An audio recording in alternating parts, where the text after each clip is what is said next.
Good morning, welcome back. Welcome to 2024. Today is January the 5th. I believe it's a Friday. Yeah, it is a Friday. So yeah, back to training in the new year. I didn't manage to get out a great deal over Christmas.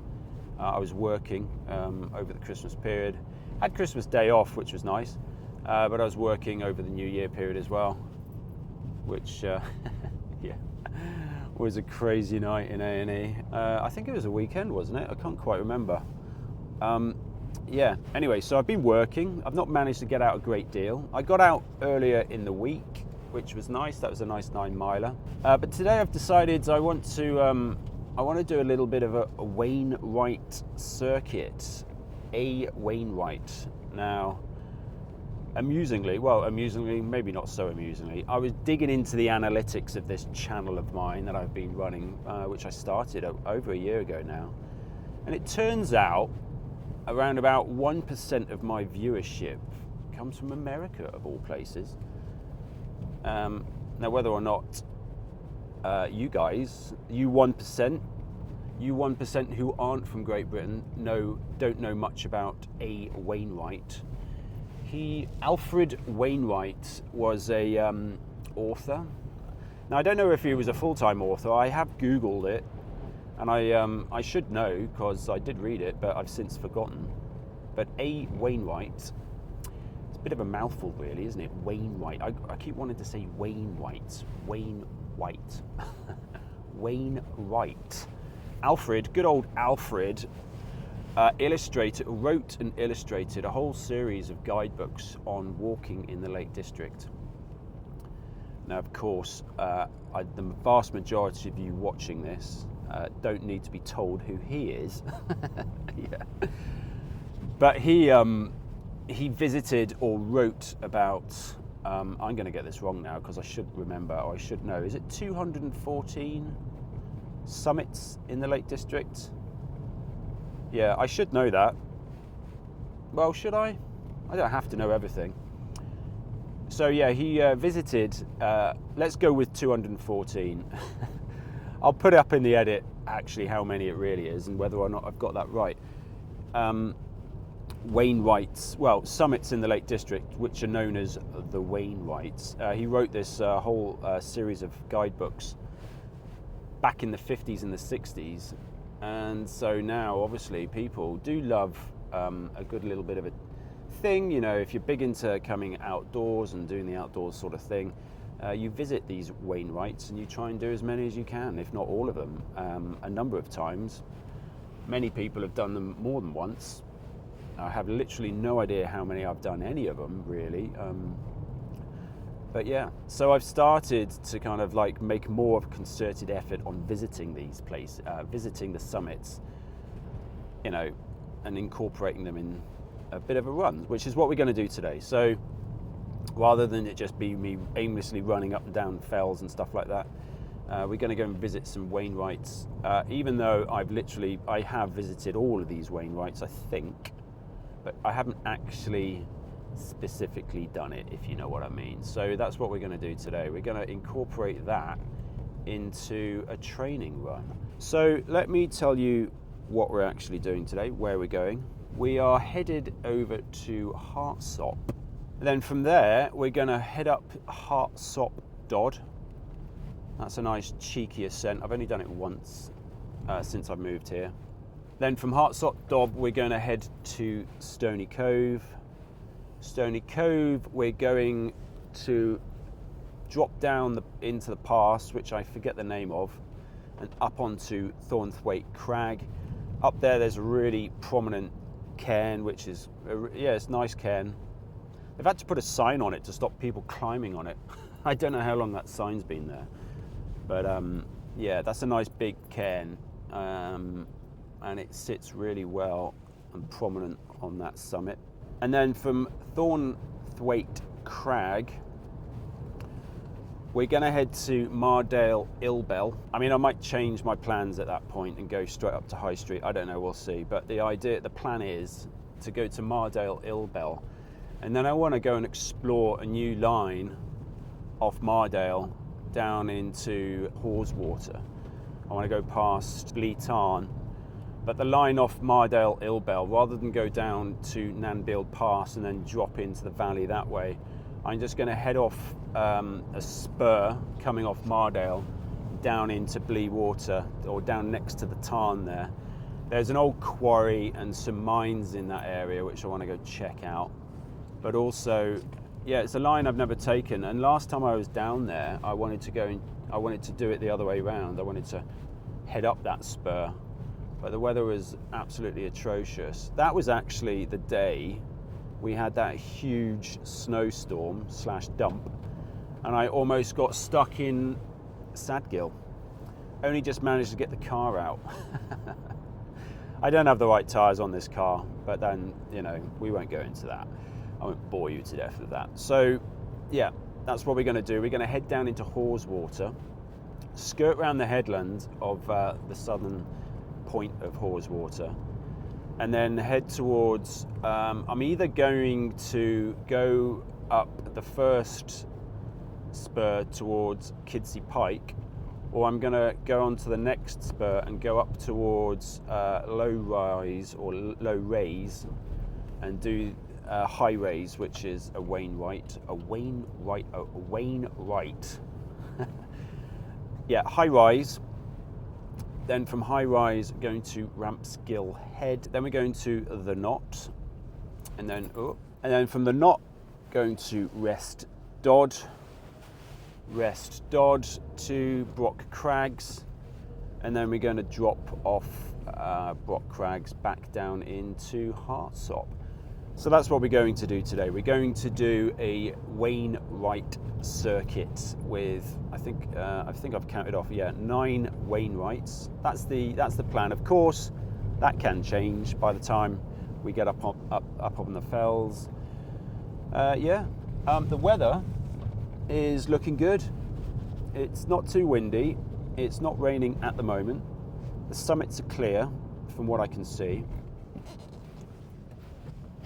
Heading up to Kirkstone Pass at the moment. I do love Kirkstone Pass. Coming over past the pub and over the rise down into the actual valley, it's awesome.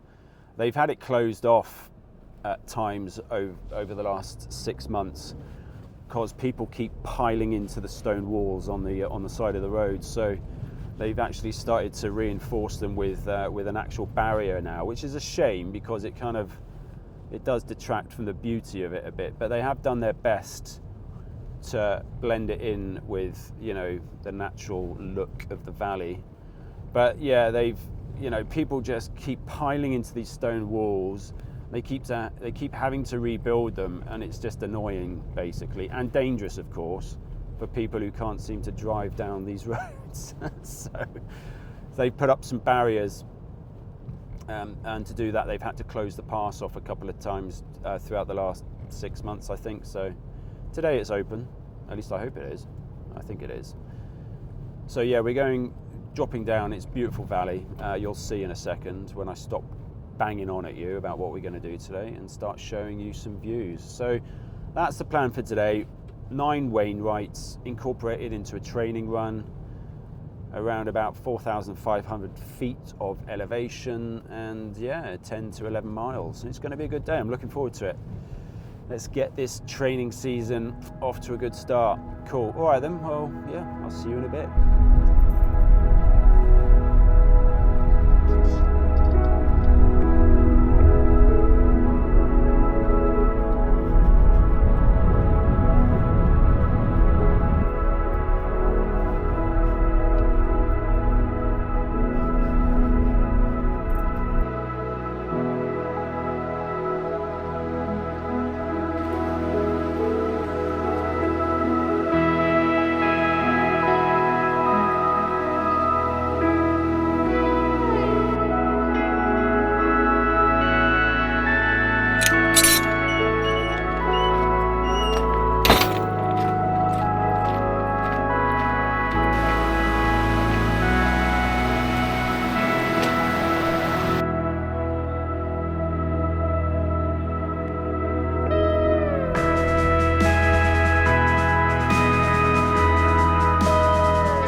Dodd, first Wainwright of the run. Let's just take a little jog. Oh, what an awesome day. I don't believe I've actually been up to this Wainwright before. It doesn't ring a bell, but coming up there, coming up here, oh my word, I can't even speak. Coming up from Hartsop, that's a cheeky grind. That's taken me 33 minutes there, and I've been going pretty decently. Haven't had to slow down much to film. Oh wow, let me show you this. Right, over there's Angle Tarns, and on that fell side there you can see quite often when I've been over there I've seen red deer. There's quite a lot of red deer up in this area of the lakes. It is a little more quiet than other areas, so they do tend to come over this way. So we're heading later. Up in the Crag there is High Street, and that prominent nodule there is the Knot. We'll be going up that later. But what we're going to do now is just bomb it up to, where are we going next? Oh,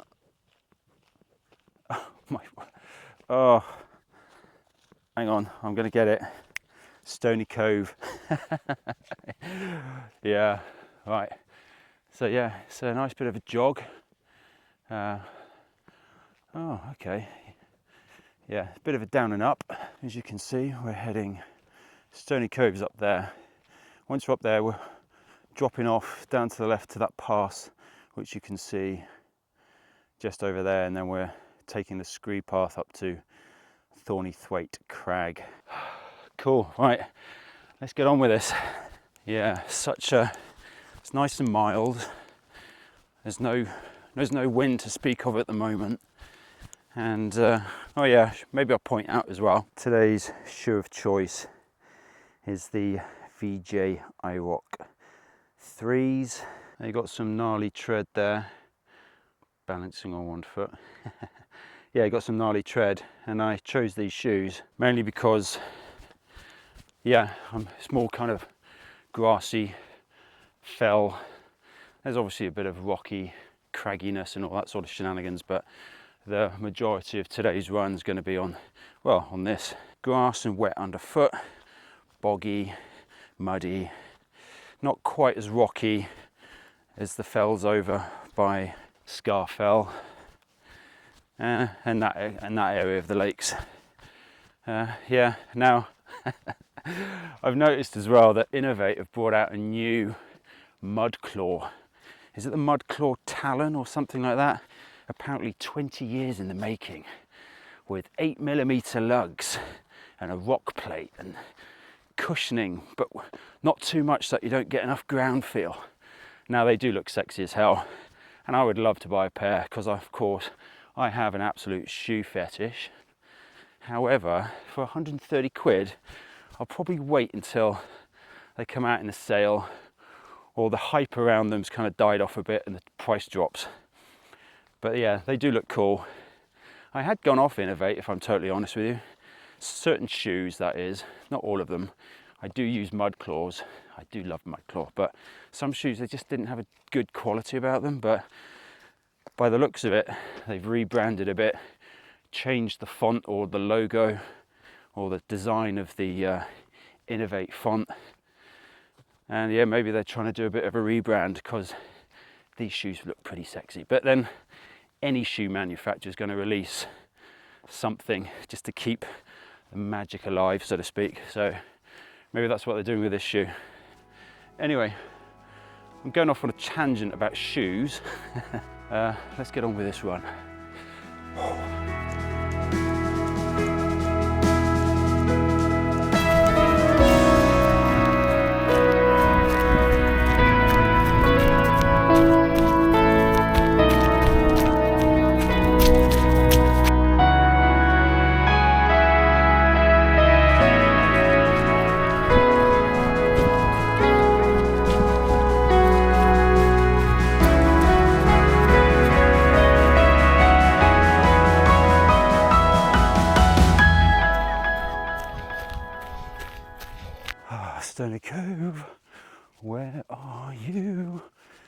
Up here somewhere, I do believe.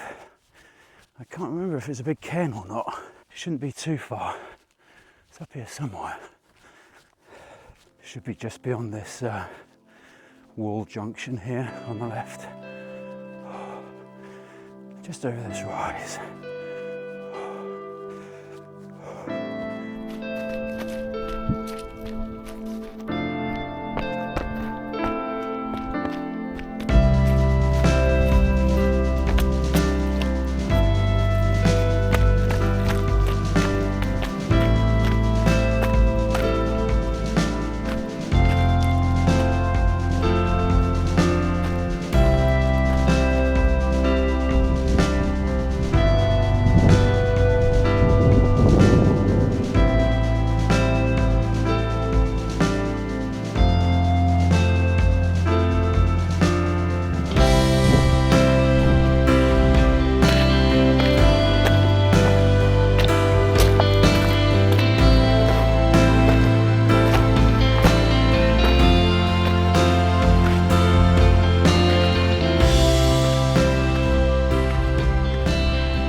Should be coming up to Thornthwaite Crag, the big cairn, soon.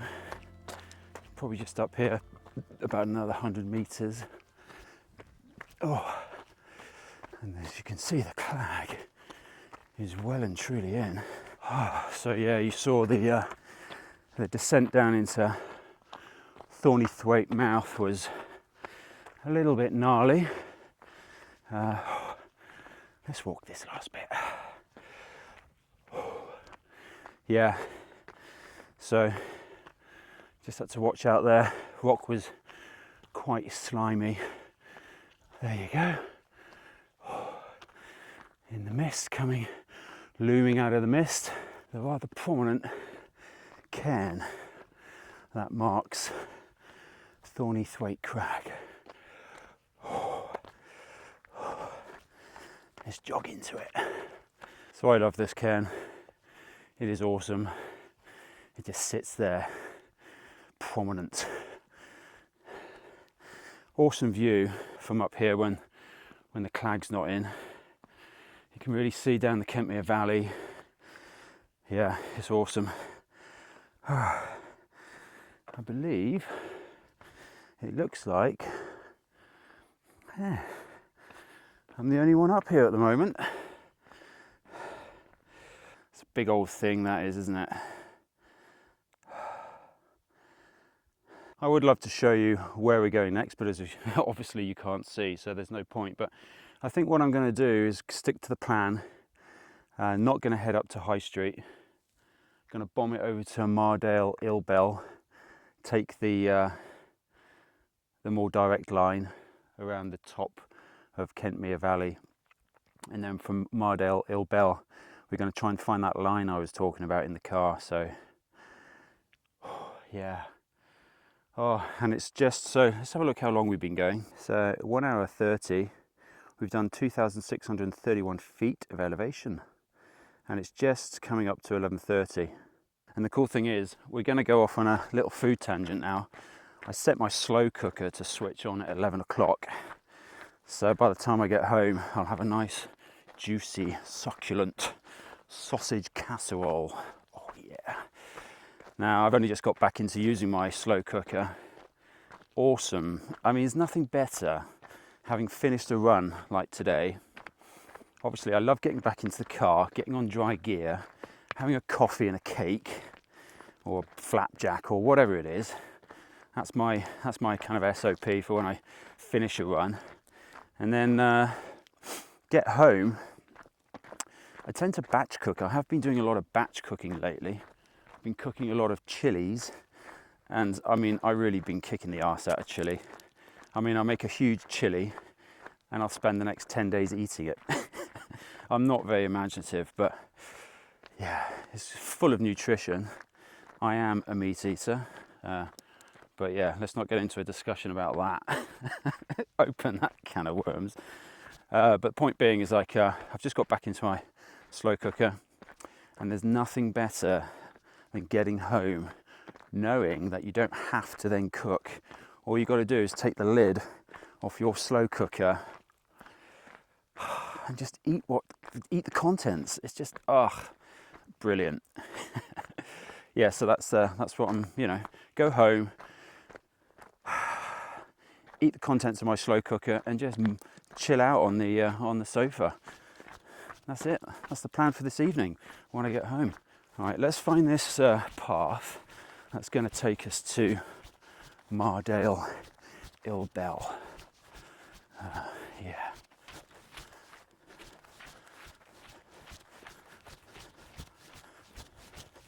This looks like it. All right, I'm going to follow this for a little while now.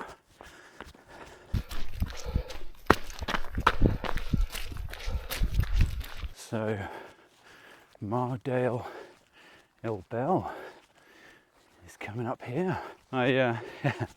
Yeah, full disclosure, almost took a wrong turning there and blew straight past it because I was so focused on the path and not really paying attention to where I was in relation to the summit here. But this, I do believe, is Mardale Ill Bell. Now I was up here a couple of weeks back when I was doing some running up and around Kentmere. Now the Kentmere Horseshoe Fell Race, which is the line I was following for a tiny bit, doesn't come up here. You blow straight past this. That's what I kind of got focused in on. But this is what I was talking about earlier. Actually, you can just see there's a faint trod in the grass. That's probably heading down to where we want to go, but I want to take the direct line off here down into Blee Water, which is, oh my God, I've got to get my breath. Yeah, let's head on down there actually, and we'll be able to see what we're doing next a little bit better. So yeah, that's Wainwright 3 for the day. Mardale Ill Bell. Just drop off here. All right, you can see a little better what we're going to do now. Yes, there you go. That's perfect. You can really see it now. So of course, directly in front of us is Haweswater. Now, down here on the left, you can see Blee Water. What we're going to do is follow this spur to the right here, down to the outflow of the tarn, and then what we're going to do is pick up the track that takes us down to the head of Haweswater. I'm going to bounce around the front of, I can't remember the name of that ridge line now. I'm going to bounce around that, come round the side, and yeah, you can just about make the path that's going to head up to Kidsey Pike. Now, when we get around there, I might decide to go up there, or pick up the next one and go to low rise and then onto high rise. That's the plan. I'm going to now just get on with some running. There's not been so much waffling on this run, has there? At least I don't think there has, but yeah, we're just going to get on with a good leg of this until we get up to the next Wainwright, which is either going to be Kidsey Pike or high rise. Let's find out.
There you go, 12.36 miles.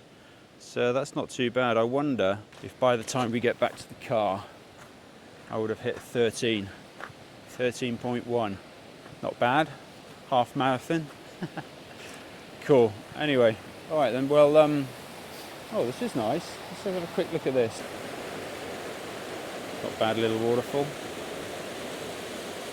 Yeah, digress a bit there. Well, that's today's run.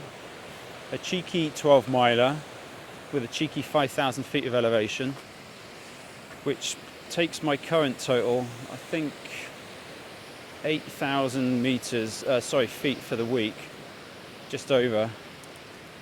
Yeah, so just need to find another 2,000 feet really. All right then, well, I hope you enjoyed that. I hope it comes out decent enough in the edit. Yeah, not sure what the next video is going to be. Until then, cheers.